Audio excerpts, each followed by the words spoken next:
Atos 17, versículo de número 30. Está escrito assim: mas Deus, não tendo em conta os tempos da ignorância, anuncia agora a todos os homens em todo lugar que se arrependam. Eu quero falar essa noite sobre o dia do julgamento.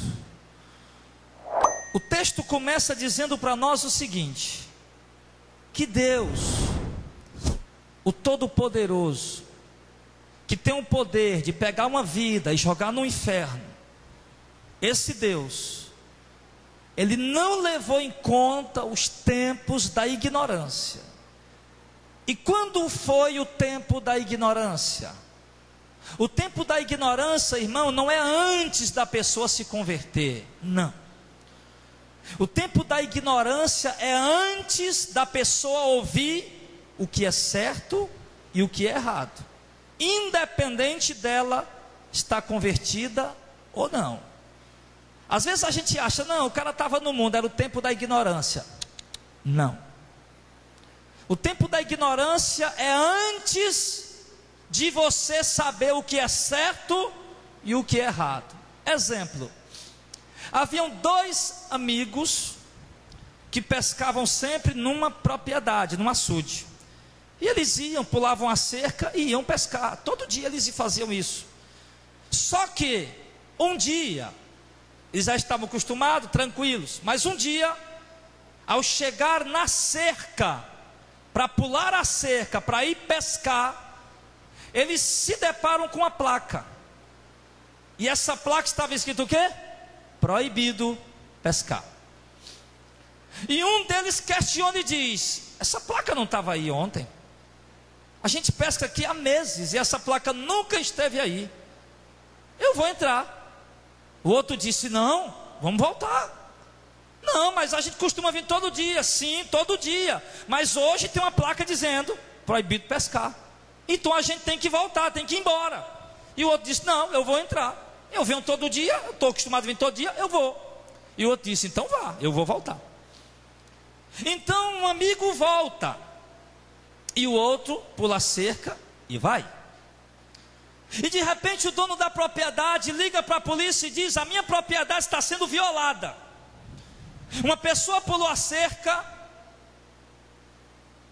e está pescando em área proibida. E a polícia chega, recolhe aquele homem, leva ele para a delegacia. E o delegado começa a interrogar o moço. E o dono da propriedade do lado. E o delegado interroga e diz àquele moço: moço, o senhor estava pescando em propriedade proibida.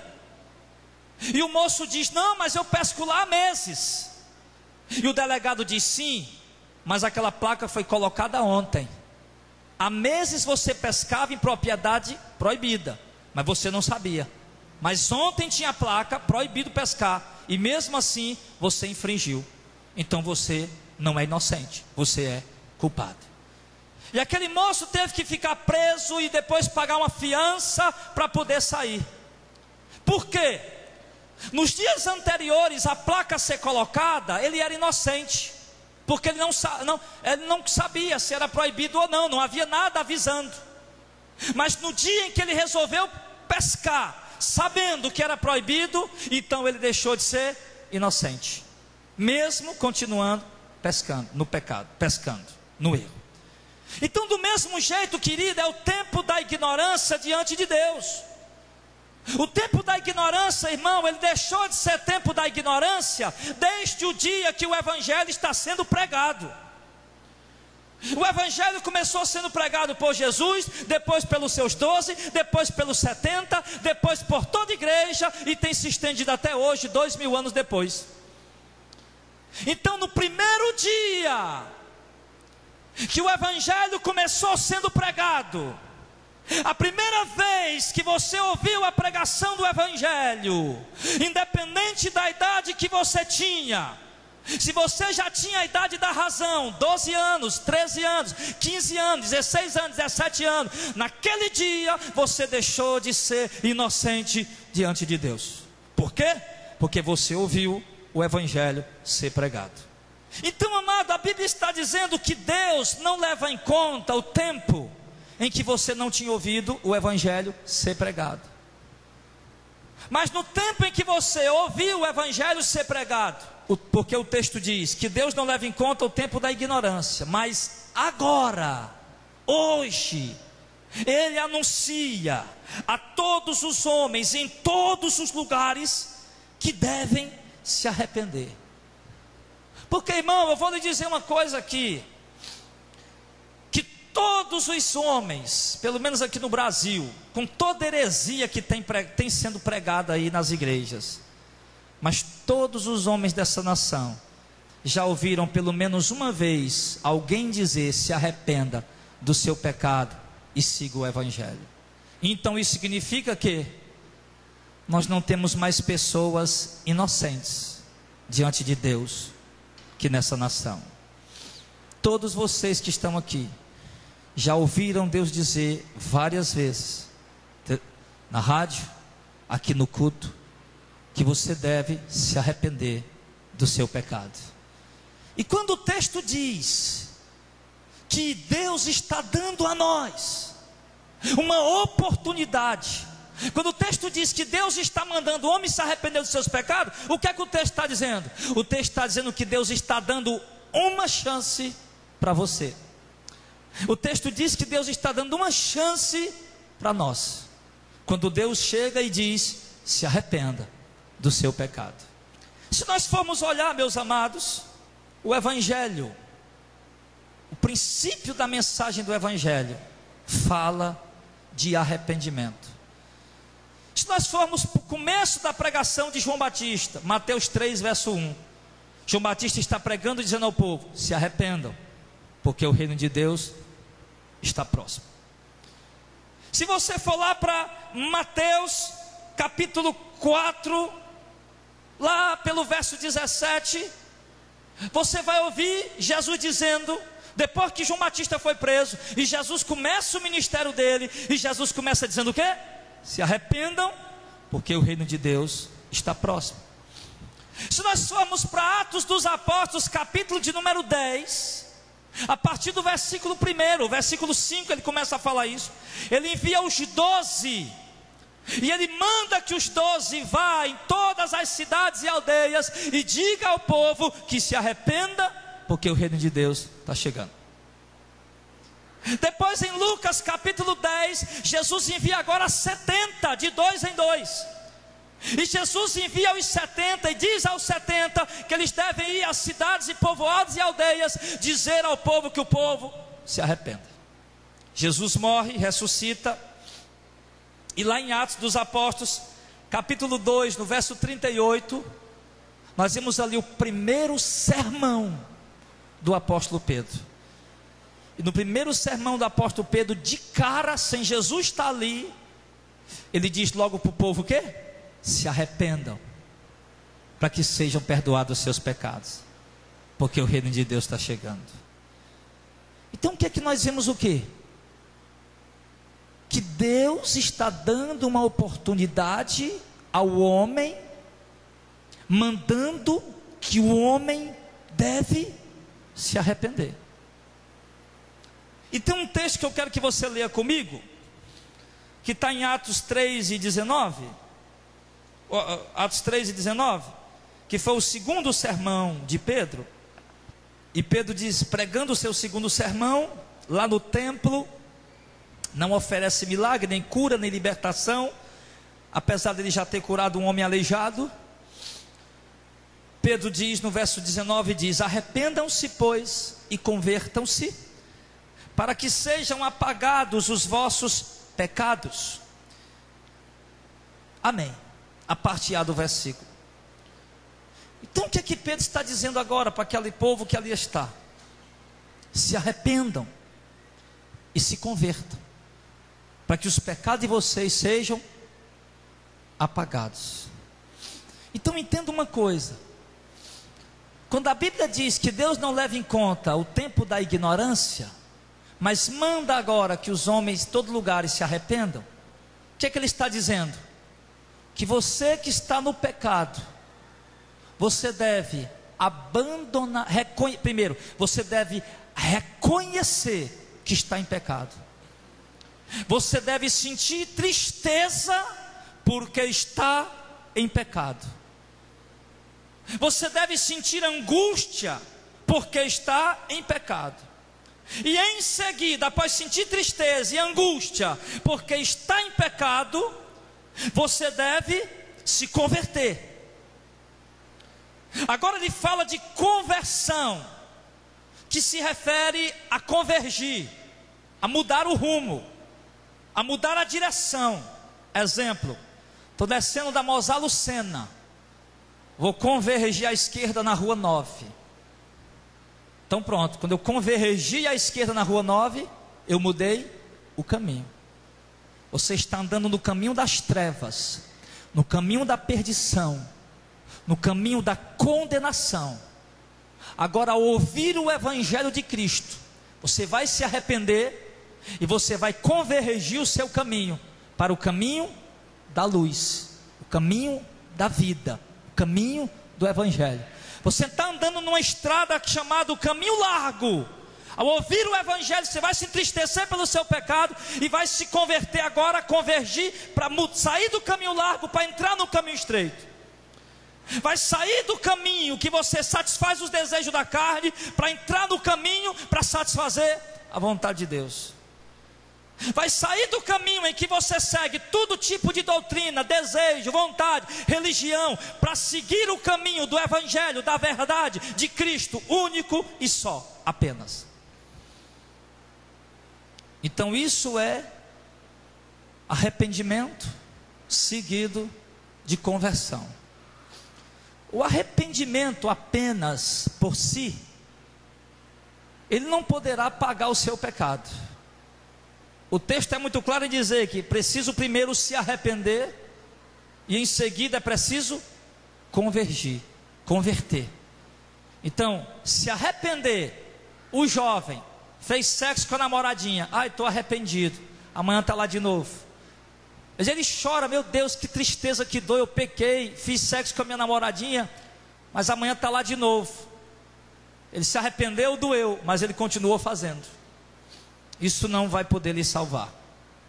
Ele sentiu a dor, sabe que está errado, se entristeceu, se angustiou, mas continuou no pecado. Se arrependeu, mas não converteu. Entendeu? Então ele teria que se arrepender, sentir a dor do pecado. Senhor, perdoa, está doendo, eu pequei contra ti, eu fiz sexo com a minha namorada, mas agora eu vou convergir, eu vou me converter, vou parar de fazer e vou seguir tua vontade. Ele para e começa a fazer a vontade de Deus, domina o desejo da carne. Se a namorada insistir muito, ele deixa ela, ele abandona ela. Por quê? Porque agora ele quer obedecer a Deus, seguir o Evangelho. Isso é uma conversão. Amém? Isso é um arrependimento seguido de uma conversão. Então o texto diz, quando isso acontece dessa forma, que você, agora de repente alguém, por exemplo, estava traindo a mulher, aí parou de trair. Eu vou parar de trair minha mulher, vou ficar só com ela mesmo. Pronto. Isso não caracteriza uma conversão. Por quê? Porque não foi uma conversão produzida pelo arrependimento que veio pelo conhecimento da palavra de Deus. Ele deixou de adulterar, agora ficou só com a esposa dele. Foi bom para eles, foi bom para o casal, mas não trouxe salvação. Por quê? Você entendeu? Porque não foi uma renúncia produzida pelo temor à palavra de Deus. Foi apenas uma opção humana, uma atitude humana. Isso também não traz salvação. Amém, pessoal? Então o que vai trazer o perdão dos pecados para você, querido, para cada um de nós, primeiro, é reconhecer que está em pecado. Escute o que Deus está falando. Reconheça o seu pecado. Se entristeça pelo seu pecado. Sinta dor pelo seu pecado. E agora se converta, abandone o pecado e siga o Evangelho. E isso vai trazer para você o perdão de Deus para a sua vida. Amém?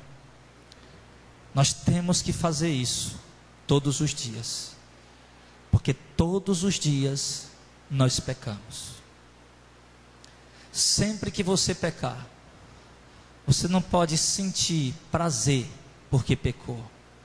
Você não pode sentir alegria, euforia, sentimento de gozo porque pecou. Quando você pecar, você tem que sentir tristeza, você tem que sentir angústia, você tem que sentir pesar. E você tem que chegar diante de Deus e abandonar aquele pecado, para que você possa receber o perdão. Você entendeu? Tem que ser dessa maneira. E voltando lá para Atos 17, ele está falando que Deus está anunciando agora a todos os homens em todo lugar que devem se arrepender. Isso nós já entendemos. É preciso reconhecer o pecado, se entristecer por causa do pecado e abandonar o pecado para seguir a vontade de Deus. Agora, querida, eu quero lhe dizer uma coisa: que pecado não é apenas beber, roubar, matar, se prostituir. Pecado, irmão, é tudo aquilo que você faz em desobediência a Deus. Tudo o que você faz que desobedece a Deus é pecado. Exemplo: Deus colocou Adão e Eva lá no Éden. A palavra Éden significa lugar de delícia, ou seja, de todos os lugares do mundo que Deus fez, Ele preparou um melhor lugar e colocou o homem. E Deus colocou Adão e Eva ali. E ali Deus plantou várias árvores, árvores frutíferas, árvores de se comer. E Deus plantou ali mais duas árvores, além de todas as árvores comuns. Deus plantou uma árvore chamada a árvore da vida, que produz o seu fruto de mês em mês. E o homem que come dela tem vida para sempre, nunca morre. E Deus plantou outra árvore. E essa árvore da vida Adão podia comer, porque Adão foi criado para ser eterno e não morrer. E havia uma segunda árvore, que era chamada de a árvore do conhecimento do bem e do mal. Porque até então, Adão e Eva, o homem e a mulher, eram como crianças mesmo, bem pequenas, totalmente inocentes, ao ponto deles andar nu na frente um do outro e não estar tranquilo, não ter problema nenhum com isso, não ter vergonha nenhuma por isso, não ter nada. Eram totalmente inocentes, como qualquer criança inocente, assim era Adão e Eva, mesmo com o seu intelecto, com a sua inteligência, com a sua sabedoria, com o seu conhecimento que Deus tinha lhe dado. Mas eles, nessa área do pecado, do bem e do mal, eles eram inocentes. E aí Deus coloca a árvore do conhecimento do bem e do mal, e diz a eles que eles não podem comer daquela árvore. Deus diz: Adão, você pode comer de tudo, até da árvore da vida você pode comer, para viver eternamente. E de tudo que tem aqui, tudo, a goiaba, a maçã, abacaxi, tudo, você pode comer. Agora, Adão, aquela árvore lá, que está lá, do conhecimento do bem e do mal, aquela, você não pode nem tocar nela, porque no dia que você comer dela, você vai morrer. Agora eu lhe pergunto uma coisa, irmão: por que Deus colocou uma árvore que dá fruto, inclusive como Eva falou, que era saborosa, de boa aparência e muito saborosa? Por que Deus coloca uma árvore dessa, se não é para se comer? Entendeu? Por quê? Porque Deus queria algo para provar a fidelidade do homem. Já que não era para comer, então botar para quê? Se não é para comer, não serve não. Mas Deus colocou para provar a fidelidade. Se Adão, porque se não tivesse a árvore do conhecimento do bem e do mal, Adão nunca ia ter a tentação de pecar. Então ele ia ser toda a vida santo e obediente, não ia ter nem nada chamando para o pecado. Então, dentre muitas coisas, Deus colocou só uma e proibiu de comer. E que é que deu? Adão desobedeceu a Deus, Eva desobedeceu a Deus e comeram da árvore. Então, querido, quando eles desobedeceram a Deus, eles pecaram, e ali Deus os expulsa do meio do jardim, coloca querubins com espadas de fogo guardando a árvore da vida para Adão não comer, porque se Adão comesse agora ia ser eterno, e Deus disse: Adão, agora você vai morrer, tu és pó e ao pó tu hás de voltar. Ali Deus deu a sentença pelo pecado de Adão. Adão pecou, perdeu a comunhão, foi lançado fora da presença de Deus. Aquela comunhão que a Bíblia diz que na variação do dia, por volta de 5 para 6 da tarde, todo dia Deus estava ali para conversar com Adão. Era o momento de oração de Adão, e era o momento que Deus vinha para conversar com ele. Ali agora, o que acontece? Aquela comunhão acabou. Adão é expulso do paraíso, ele continua orando, mas agora ele não tem mais aquela intimidade, aquela presença, aquela comunhão, porque o seu pecado fez com que ele perdesse isso. E qual foi o pecado aterrorizante que Adão cometeu para perder tudo isso? Perdeu de comer do fruto da vida, perdeu a comunhão com Deus. Que pecado aterrorizante foi esse? Matou alguém? Não. Roubou alguém? Também não. Enganou alguém? Não. Estuprou, violentou? Nada disso. Ele apenas comeu do fruto que Deus disse que não deveria comer. Pecou. Então, querido, entenda uma coisa. Por que eu estou colocando isso assim mais minucioso? Para que você possa entender que tudo que Deus lhe manda renunciar, que tudo que Deus lhe manda abrir mão, que tudo que toma o lugar de Deus, a frente de Deus na sua vida, isso acaba se tornando ídolo, isso acaba se tornando pecado.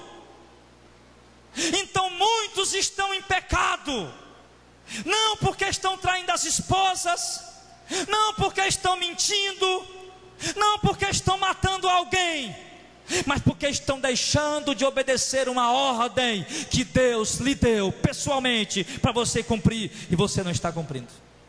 Agora isso aqui é algo pessoal, que Deus pede para o Jackson, não é o que Ele pede para mim. O que Deus pede para mim não é o que Ele pede para o Gilmar.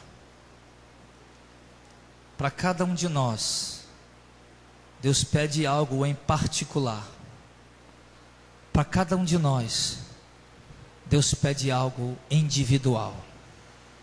E eu não sei o que Deus está lhe pedindo, o que Deus está lhe mandando, o que Deus está lhe ordenando, o que há na sua vida que precisa ser tirado.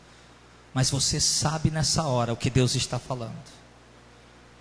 Então o texto diz que Deus está nos dando uma oportunidade para que nós possamos nos arrepender dos nossos pecados e seguir toda a vontade de Deus.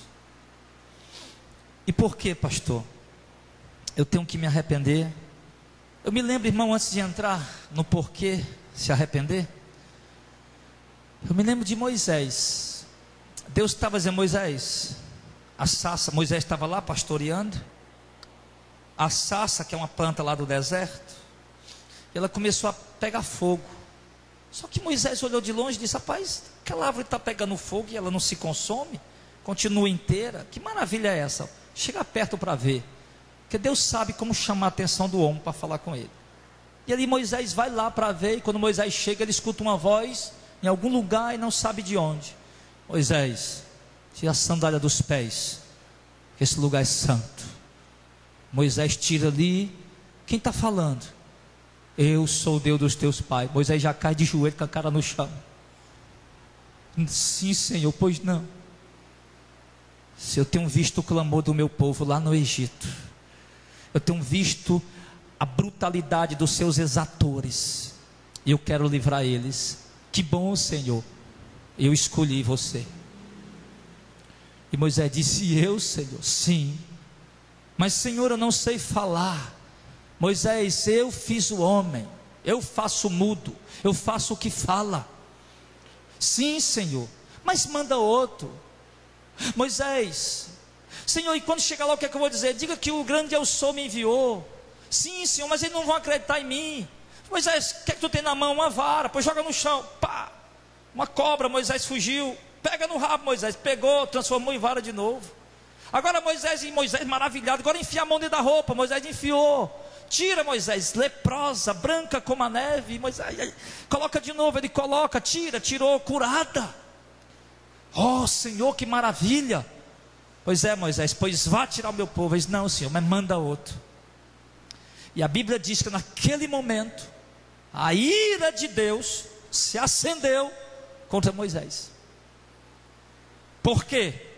Porque Moisés estava desobedecendo a ordem de Deus para a vida dele. Não podia ser Arão, Senhor, manda outro. Arão, ele sabe falar, não, é você. Do mesmo jeito é conosco, irmão. É particular, é individual. Eu lembro do profeta Jonas. Jonas, disse o Senhor, vá para Nínive e anuncie lá a palavra que eu vou te revelar. Jonas pegou, ao invés de ir para Nínive, pegou o navio e pegou o navio o sentido contrário. E a ira de Deus se acendeu contra Jonas. E o barco que Jonas estava enchendo de água. E Jonas disse para aqueles homens, nós vamos morrer todo mundo se eu continuar nesse barco, porque eu pequei, eu desobedeci a Deus e Deus está irado comigo. A ira de Deus se acendeu contra ele, porque ele desobedeceu a ordem de Deus. Eu lembro do outro caso do rei Saul. Saul não adulterou contra a esposa. Saul não mentiu. Saul não roubou ninguém. Saul não fez um negócio desonesto. Saul apenas deixou de cumprir o que Deus tinha mandado ele fazer. A Bíblia diz que a ira de Deus se acendeu contra Saul e Deus rejeitou Saul pela rebeldia e desobediência dele. Então você está vendo, irmão, o que é pecado? Você entendeu agora? Saul estava bem direitinho, não estava mentindo, não estava roubando, nem furtando, fazendo nada. Ele apenas deixou de obedecer o que Deus tinha mandado. Moisés estava lá, cuidando das ovelhas dentro do mar, tranquilo, sossegado, sentado lá numa sombra, enquanto as ovelhas comiam, sossegado, naquela vida tranquila. E de repente a ira de Deus se acende contra ele, porque ele não quer dar ouvidos àquilo que Deus está falando. Irmãos, nós não podemos endurecer o nosso coração ao ouvirmos a voz do Espírito Santo falando conosco. Em Hebreus capítulo 5 a Bíblia diz, não endureçais o vosso coração, como na tentação, no dia da provocação no deserto. O texto diz que quando nós ouvimos a voz do Espírito Santo falar conosco, nós temos que nos sujeitar, que obedecer. E se nós não nos sujeitarmos, não obedecermos, nós vamos estar pecando contra Deus. Pecado, irmão, ele pode vir, ele pode estar no coração da pessoa mais íntegra, mais honesta. A mágoa, o ódio, o ressentimento, a ira, a disputa, a teimosia, pode estar no coração da pessoa mais desobediente. Eu estou olhando para você, mas pode ser que a sua mente seja a mente mais poluída dentro desse templo aqui essa noite. Pode ser que a sua mente seja a mente mais pervertida aqui dentro desse lugar essa noite. Pode ser que a sua mente esteja cheia de imoralidade, de sexualidade, de depravação, de prostituição. Esteja cheia de erotismo. Pode ser que a sua mente esteja aí totalmente corrompida e não tem ninguém vendo. Mas Deus está falando conosco essa noite. Há pecado no meio da igreja.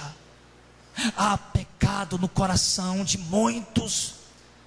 E Deus está revelando o íntimo, o profundo, para dizer para nós que está nos dando uma chance. E a chance é: se arrependa, meu filho, porque a casa está pegando fogo. Sai correndo de dentro dela. Pastor, e por que eu tenho que me arrepender?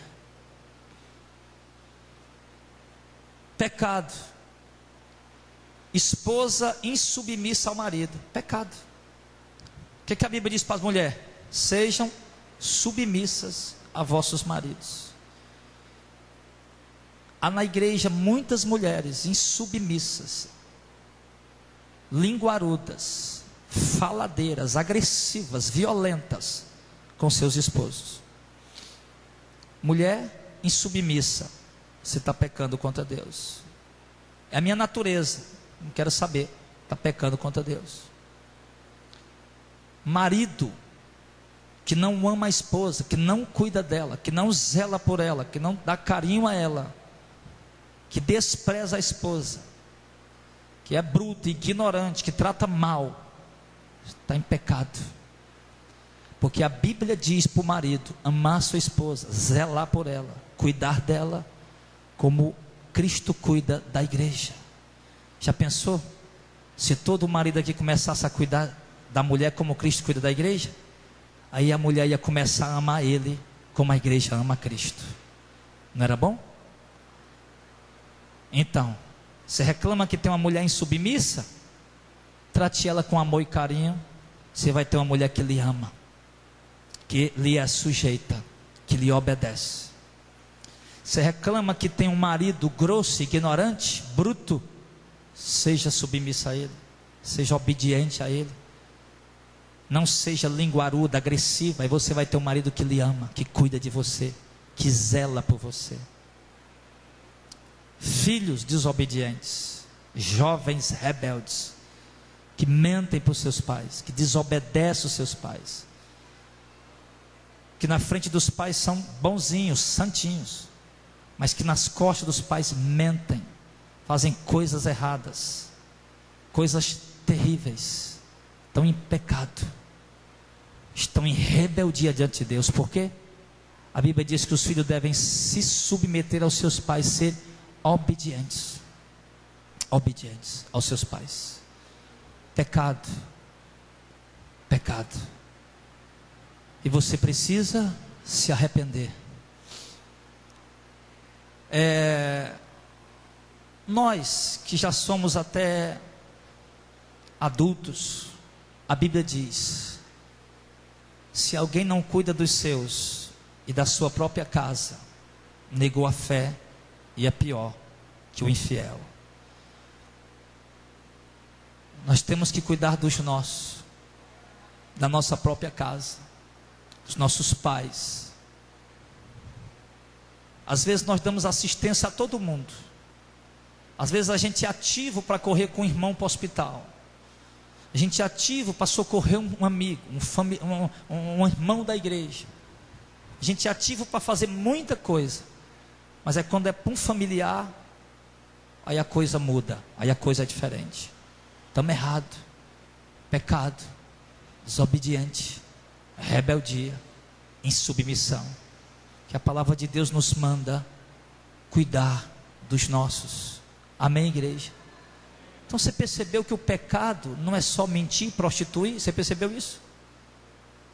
Se for desenrolar a lista pecado, item por item, filho, ela vai chegar no inferno, de tão comprida que ela é.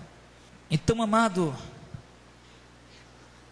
o texto está dizendo que Deus está nos dando uma chance, e a chance que Deus está nos dando é mandando nos arrepender em todo lugar e nos converter. E por quê? Por que nós precisamos nos arrepender? Por que nós precisamos nos converter? Por quê? Porque o verso 31 diz: porque Deus tem determinado um dia em que com justiça há de julgar o mundo por meio de Jesus Cristo. Entenda. Primeiro ele diz que Deus está dando uma chance ao homem, chamando o homem ao arrependimento. E depois ele explica por que é que o homem tem que se arrepender.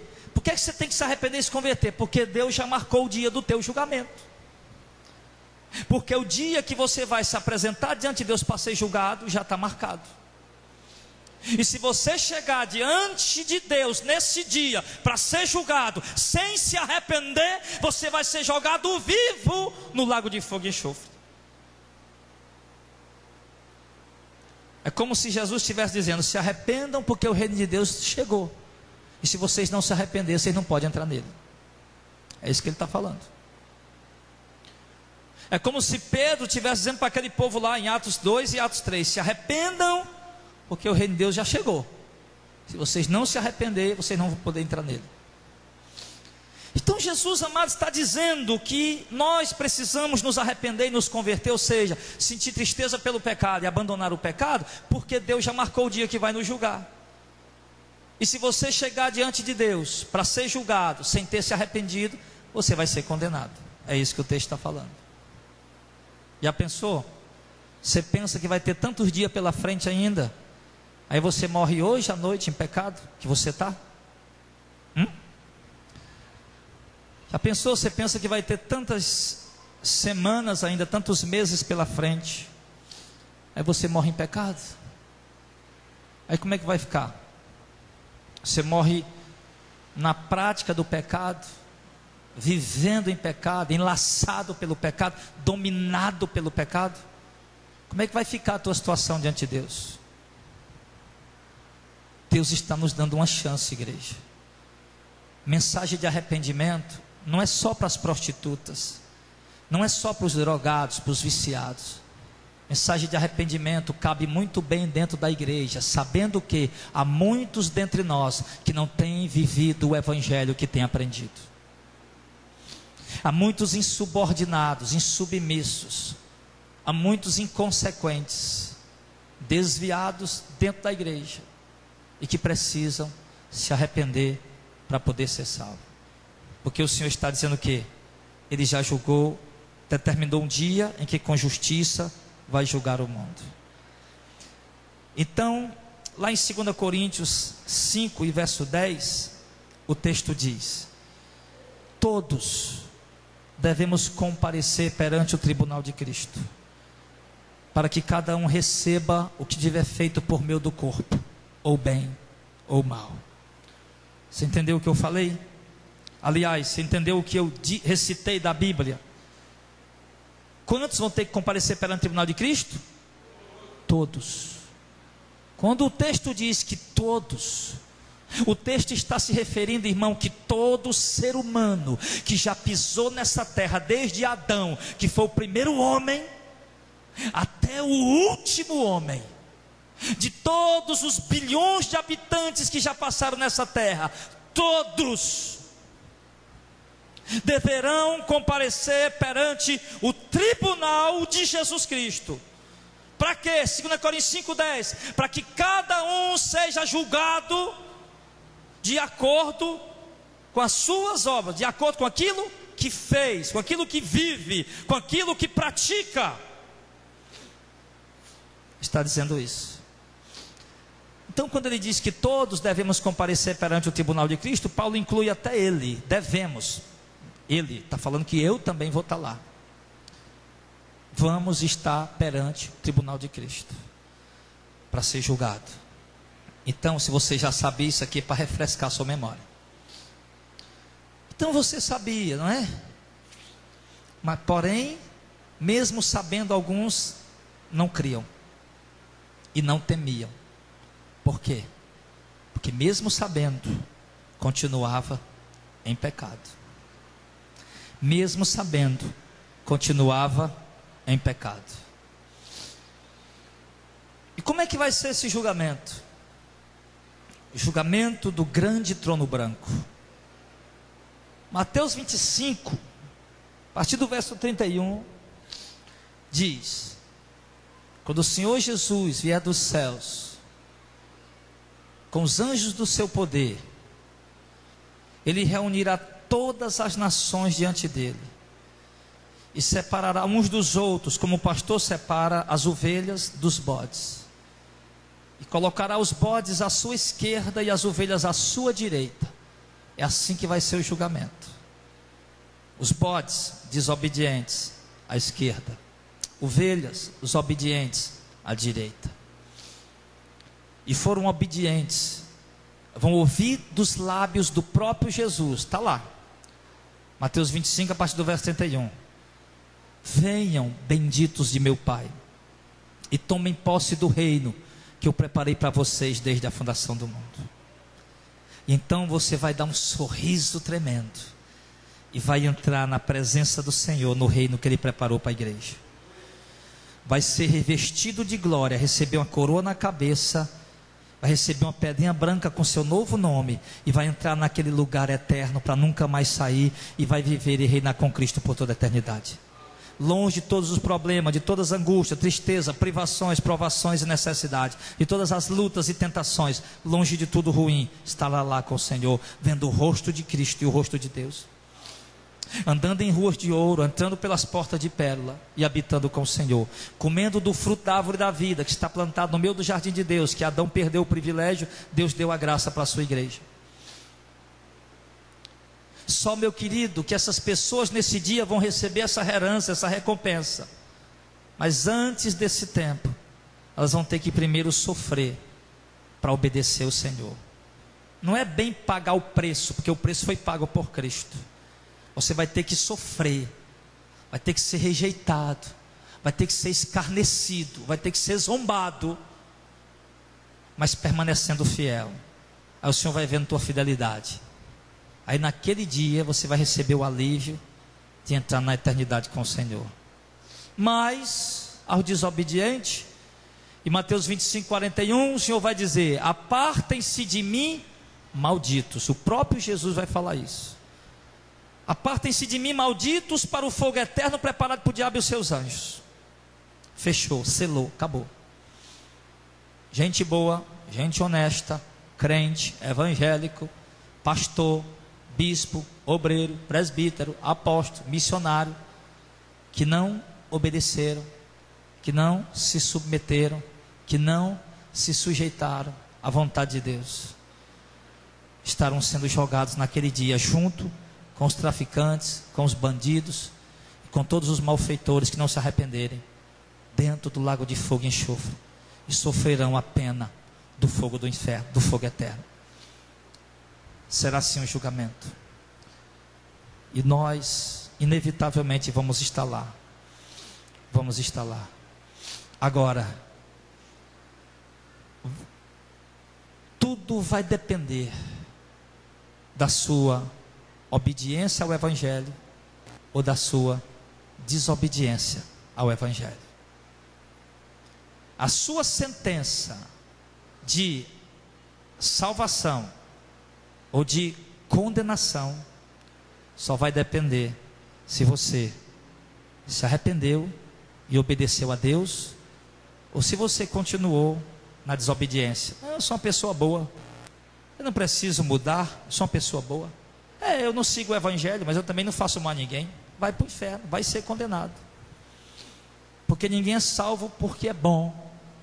Nós somos salvos pela graça, por obedecer a palavra. Então esse julgamento, querido, vai ser assim. Agora eu quero ler para vocês, para a gente fechar a mensagem, lá em Apocalipse 20, verso 11, o juízo final. Apocalipse 20, verso 11, olha como é que vai ser o julgamento. Mateus 25, 31, Jesus estava falando. Apocalipse 20, verso 11, ele mostrou a João. João foi levado em espírito até o dia do arrebatamento, e ele viu tudo o que ia acontecer. E ele diz no verso 11: eu vi um grande trono branco, e o que estava sentado sobre ele era Jesus, de cuja presença fugiu a terra e o céu, e não se achou lugar para eles. E vi os mortos, grandes e pequenos, que estavam diante do trono. Preste bem atenção, vamos, para só um instante, por favor, irmão. João está vendo o quê? Um trono e Jesus assentado nele. Essa cena todo ser humano verá. O ateu, o pior incrédulo e blasfemo dessa terra, o islamista mais extremista, vai ter que ver não Maomé, mas Jesus assentado no trono para julgar as nações. E ele diz que quando Jesus assentar no trono, os mortos, grandes e pequenos, estarão diante do Senhor. Daniel teve a visão do julgamento também. Daniel disse que o dia do julgamento havia um ancião de dias assentado no trono, e havia milhares de anjos que o serviam, e diante dele havia um mar de fogo, e haviam milhões e milhões diante dele para ser julgado. Daniel também viu essa cena. E aqui ele diz, continua no verso 12: vi os mortos, grande e pequeno, que estavam diante do trono, e abriram-se os livros, plural, vários livros. E por que vários livros? Você vai já entender. E abriu-se outro livro, agora um livro singular, que é o livro da vida, é o livro onde está o nome das pessoas que vão ser salvas, uma lista de pessoas, das pessoas que vão ser salvas. E os mortos foram julgados pelas coisas que estavam escritas nos livros, segundo as suas obras. Amém. E o mar deu os mortos que lá havia, a morte e o além deram os mortos que lá havia, e foram julgados cada um segundo as suas obras. Então o que é que o texto está mostrando para nós? O texto está mostrando para nós, irmão, imagina a cena aí. O texto está mostrando para nós o que? O trono de Jesus aqui assentado, Jesus assentado no trono, as nações diante dele, grandes e pequenas, ou seja, pessoas importantes, pessoas simples, diante dele, reis, pobres, ricos, mendigos, diante dele, Jesus assentado no trono, anjos e milhares de anjos ali diante do Senhor, todos os anjos do céu com certeza estarão ali, e alguns anjos com livros nas suas mãos, e o texto é claro em dizer que os homens, cada um, vão ser julgados pelas coisas que estão escritas nos livros. Isso nos leva a entender o que? Claramente, que no céu existem livros, e nesses livros estão escritos a vida, as obras, as práticas de todos os seres humanos que pisam nessa terra. Tudo que os homens fazem, ou seja, tem um livro lá no céu escrito com o teu nome, e naquele livro está escrito a tua vida, a tua história, as tuas obras. No dia do julgamento, o Senhor vai te chamar diante de todos: Evaldo, Jackson, Jairo, de um por um.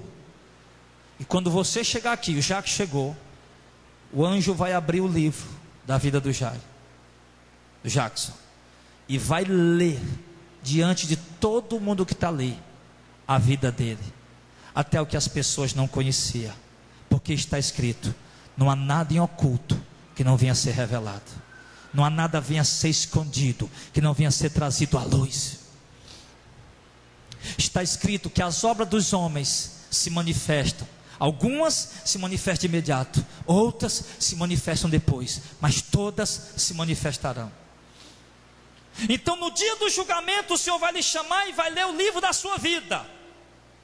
Fulano de tal, adúltero, mentiroso, hipócrita, vivia na igreja, tinha vida dupla, se fazia de pastor, se fazia de obreiro, se fazia de pregador, traía a esposa, mentia, furtava, roubava, era desonesto, na frente de todo mundo. Esse vai para onde? Lago de fogo. Chama outro, cá, lá vem fulano de tal, aí começa a ler a tua vida: adúltero, mentiroso, prostituto, ladrão, mas um dia ouviu a mensagem do evangelho, se arrependeu, abandonou sua vida de pecado e seguiu o evangelho de Cristo. A vida dele está limpa, não há nada mais escrito no livro. Esse vai ser salvo. Amém? Então tudo está escrito em livros, mas até esses livros podem ser mudados lá no céu. Que dia é hoje? 12? Pode ser que lá tem um anjo lá com o livro da tua vida na mão dele, e pode ser que Deus mande o anjo e escreva aí que o fulano de tal, no dia 13 de março de 2016, ao ouvir uma exortação, seu coração se quebrantou, se arrependeu, ele abandonou os seus pecados e começou a obedecer o Evangelho. Não há nada mais escrito no livro da vida dele. Ele obedeceu o Senhor até o dia da sua morte, até o dia do arrebatamento. Isso pode mudar essa noite, igreja. Só vai depender de você. Então ele diz, no verso 14, final do julgamento: e a morte e o inferno foram lançados no lago de fogo. Esta é a segunda morte. E aquele que não foi achado escrito no livro da vida foi lançado no lago de fogo. Amém. Olha o detalhe: aquele que não foi achado escrito no rol de membro da Assembleia de Deus, não. Aquele que não foi achado escrito no rol de membros do Ministério Missão de Fé, aquele que não foi achado inscrito o seu nome no livro da vida. Pode ser que seu nome esteja no livro dos discípulos da Igreja Missão de Fé. Pode ser que seu nome esteja escrito no livro dos discípulos da Assembleia de Deus. Mas pode ser que seu nome não esteja escrito no céu. E lá é que de fato é importante que o seu nome esteja escrito. E isso é tão importante que quando os discípulos expulsaram o demônio e curaram enfermos, chegaram eufóricos e alegres em Lucas 10. E Jesus disse: não se alegrem porque o demônio obedece a vocês. Se alegrem antes porque o nome de vocês está escrito no céu. Jesus falou que isso é motivo de alegria, motivo de regozijo. Então, amados, a necessidade de uma conduta, de que nossa vida esteja dentro do Evangelho. Há uma necessidade de que as nossas obras, as nossas atitudes sejam em obediência ao Evangelho. Mesmo que para isso nós precisemos renunciar a coisas que para nós são muito importantes. Mas se for para permanecer dentro da vontade de Deus e dentro do Evangelho, vale a pena renunciar qualquer coisa, porque é permanecendo dentro da vontade de Deus, é permanecendo dentro do Evangelho, que você vai poder ser salvo no dia que o Senhor vier buscar para as nações, buscar a sua igreja e julgar as nações. Eu quero lhe fazer uma pergunta nesta hora, senhores e senhoras que se encontram diante do Deus vivo nessa momento. Como está a sua vida? A sua vida está dentro da vontade de Deus? As suas obras que você realiza são vividas e praticadas por temor a Deus? Ou você continua vivendo ao seu bel prazer, à sua própria vontade? Essa resposta só quem tem é você. A Bíblia diz, amados, que o Deus com quem vamos nos deparar para ser julgados é um Deus que conhece o segredo dos corações dos homens.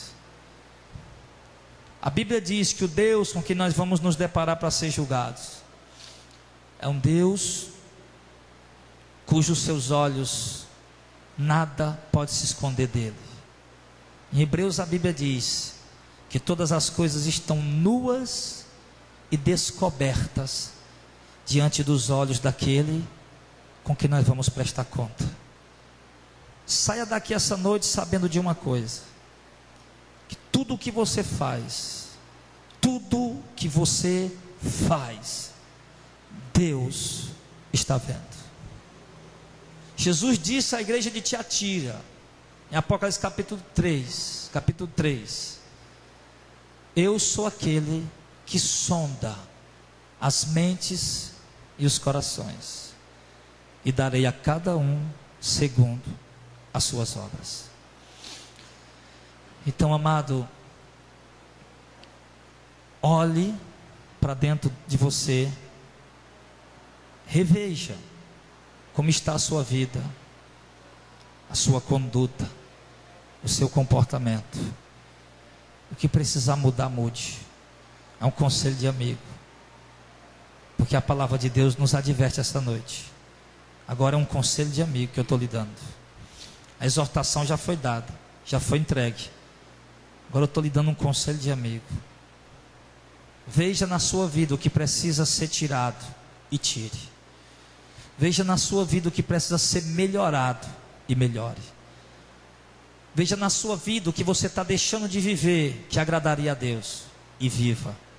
E veja na sua vida o que você está vivendo que desagrada a Deus e tire. Viva a vontade de Deus. Se submeta à vontade de Deus. Obedeça, se sujeite. E eu lhe digo, baseado na palavra de Deus, que Deus lhe dará recompensa grande pela tua obediência. Mesmo que para obedecer você tenha que sentir dores, você tenha que agonizar, você tenha que derramar sangue, mas obedeça. Deus garante uma recompensa imensurável, incalculável para você. E sem falar que Ele vai andar contigo por todos os dias dessa terra, em nome de Jesus. Vamos ficar de pé, igreja.